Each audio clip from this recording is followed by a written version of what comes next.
Hola, ¿qué tal? Buen día. Bueno, antes que nada agradecer a la universidad, a las autoridades de la universidad, a las autoridades de los funcionarios que estuvieron presentes y a Miriam, Leticia, todo el comité organizador Camila, que hicieron posible la realización del evento. Muchas gracias, nos sentimos muy cómodos. Está todo muy bien organizado, muy bien recibidos. Gracias. Bueno, retomando un poco el hilo de la conversación que abrió Artur, eh, mientras escuchaba, pensaba que cuando formulamos el proyecto que presentamos a la red CITED allá por fines del 2011, que llamamos Red Temática de Investigación sobre Sistemas de Innovación Abiertos y Basados en los Usuarios, o Red Temática de Laboratorios Ciudadanos por su nombre abreviado. Sabíamos mucho más de Europa, sabíamos bastante de Europa, pero muy poco de América Latina. Y el trabajo que hicimos durante casi 2 años, que venimos trabajando en esta red, nos ha permitido avanzar seriamente en el conocimiento de esta problemática en América Latina y también ir verificando algunas hipótesis y descubriendo otras particularidades de lo que son estas experiencias de innovación abierta en América Latina. Por cierto, digamos, la nuestra es una red iberoamericana y hablar de Iberoamérica es ciertamente difícil, ¿no? Porque en principio, ¿qué podemos decir de Iberoamérica? Que es una región con asimetrías muy profundas, ¿sí? Formada por países que pertenecen a 2 continentes distintos, con un pasado que los vincula, pero con el tiempo, con el pasar del tiempo, se fueron construyendo identidades distintas, como cerrándose cada uno en sus propios continentes, por más que se mantienen estos organismos más políticos, ¿no?, a escala iberoamericana, que otra cosa. Planteo esto, disculpen, pero me hace muy mal el aire acondicionado, ¿sí? Planteo esto porque Artur habló de la experiencia europea y contextualizó la experiencia española en la experiencia europea, ¿sí? Entonces a mí particularmente, cuando le propuse a Artur armar esta red iberoamericana, bueno, me interesaba conocer las particularidades de América Latina, ¿sí? Aunque reconozco, como dije en principio, que cuando pensamos el proyecto, yo incluso conocía más Europa que América Latina, ¿sí? Recién a finales de noviembre de 2011 comenzamos a hacer eventos y a posteriori de formular el proyecto, y comenzamos a conocernos ciertos equipos que trabajamos en el tema en América Latina. Particularmente comenzamos a reconocer la experiencia brasileña, que es la pionera en el continente, impulsada en parte por la ENOL, por la Red Europea de Laboratorios Ciudadanos, pero en parte no, en parte surgieron experiencias por distintos tipos de iniciativas. Entonces, bueno, pensando en los laboratorios ciudadanos, ¿qué? ¿Ah, sí?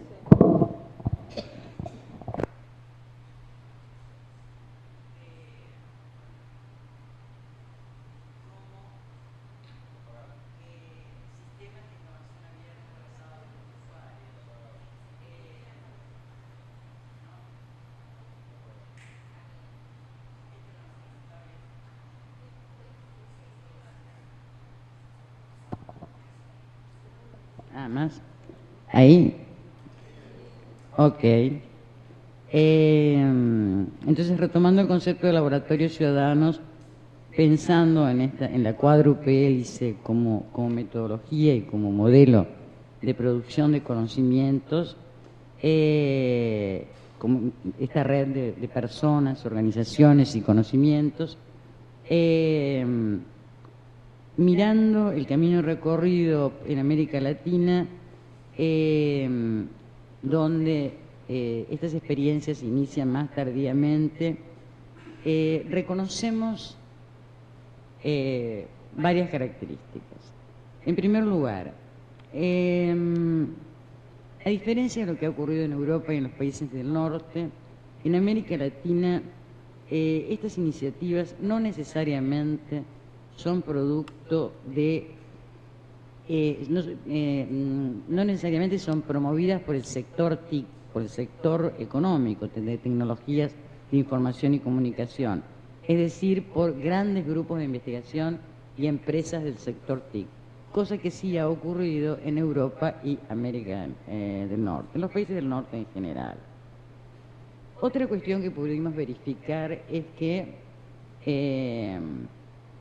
muchas experiencias que actualmente podemos considerar laboratorios ciudadanos, en América Latina no surgen como proyectos de laboratorios ciudadanos o de Living Labs, ¿sí? Surgen como otro tipo de proyectos que con el tiempo se van transformando y hoy las podemos incluir o clasificar o tipificar como algún tipo de laboratorio ciudadano. El camino recorrido también nos ha permitido reconocer que no hay un tipo ideal, ¿sí? Tampoco un solo tipo de laboratorio ciudadano. Otra cuestión que pudimos verificar, que al igual creo que mencionaba Artur, que ha ocurrido con el City Lab de Cornellá, algunos tienen su origen en iniciativas de innovación social y otros tienen su origen en iniciativas de innovación tecnológica, ¿sí? Pero en general, digamos, esto tiende, más allá de cuál es el origen, esto tiende a imbrincarse y son en definitiva, con el tiempo, iniciativas de innovación social y tecnológica, porque una va de la mano de la otra, ¿sí?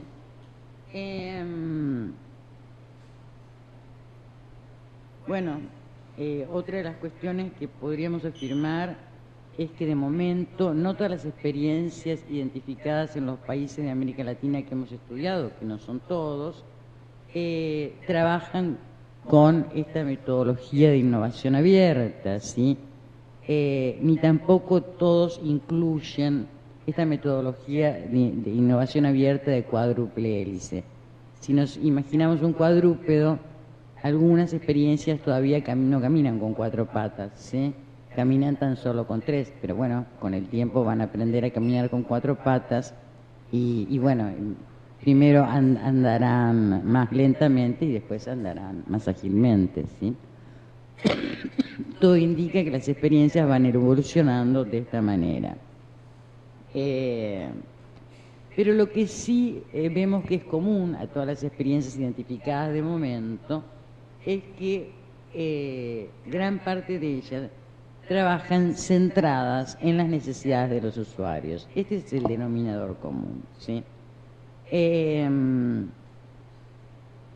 Si nos centramos en esta cuestión de las experiencias que se inician promovidas por movimientos de innovación social o de innovación tecnológica, en Argentina encontramos lo que nosotros llamamos 2 casos paradigmáticos.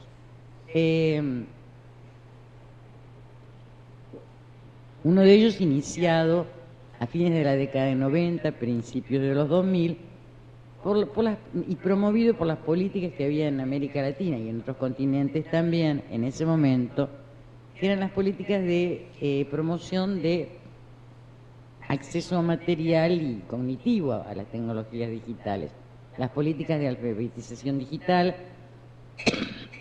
que promovían en general la instalación de telecentros, centros NET o como se llamaran, que en Argentina se llamaron centros tecnológicos comunitarios, cuyo objetivo era la divulgación de la cultura digital, brindando acceso a la tecnología y formación, ¿sí? Alfabetización digital. Los telecentros siguen estando hoy en varios de los países que estudiamos y en España también, y una de las preguntas que se hacen es si efectivamente pueden mutar hacia nuevas formas, ¿sí? Que promuevan la innovación no solo tecnológica, sino social también. Bueno, encontramos en uno de los casos que estudiamos en Argentina que efectivamente se inicia como un telecentro a fines de la década del 90 y hoy podemos decir que es un ejemplo, y con el tiempo ha ido evolucionando, y hoy podemos decir que es uno de los ejemplos paradigmáticos de laboratorios ciudadanos en la Argentina. Tenemos otro caso que se inicia más recientemente como una experiencia de innovación social promovido por un grupo de jóvenes en una de las ciudades metropolitanas del interior del país, la ciudad de Rosario, que va a exponer esta tarde o mañana, cuando no recuerdo. Ambos casos van a ser expuestos en particular, simplemente los quería dar a modo de ejemplo en esta charla, como dos casos de origen contrapuesto, uno de innovación social y otro de innovación tecnológica, que se convierten efectivamente en verdaderos laboratorios ciudadanos que marcan un antes y un después en las comunidades donde se insertan, ¿sí?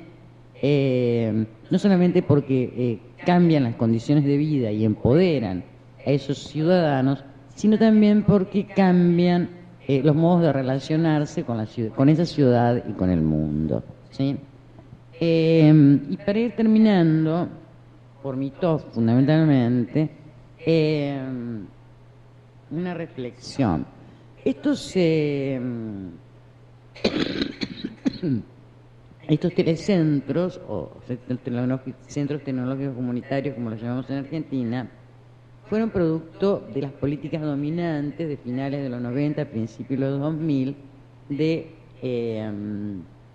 ligadas a la intención, al objetivo, al propósito de reducir la brecha digital, como se decía entonces, y promover la universalización de la alfabetización digital. Hace pocos años, en América Latina, con el mismo propósito, el de reducir la brecha digital, pero nada más que en los sistemas educativos, una de las políticas públicas de los niveles nacionales de gobierno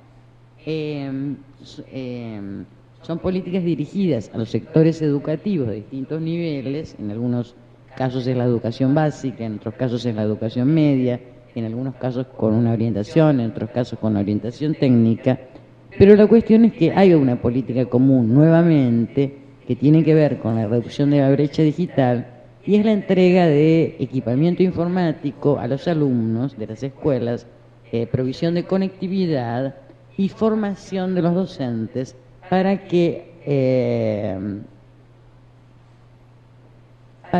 transformen innovativamente los procesos de enseñanza-aprendizaje mediante el uso de las tecnologías, teniendo en cuenta que ahora los alumnos cuentan con terminales individuales y además con la intención de que esto incida en el entorno familiar.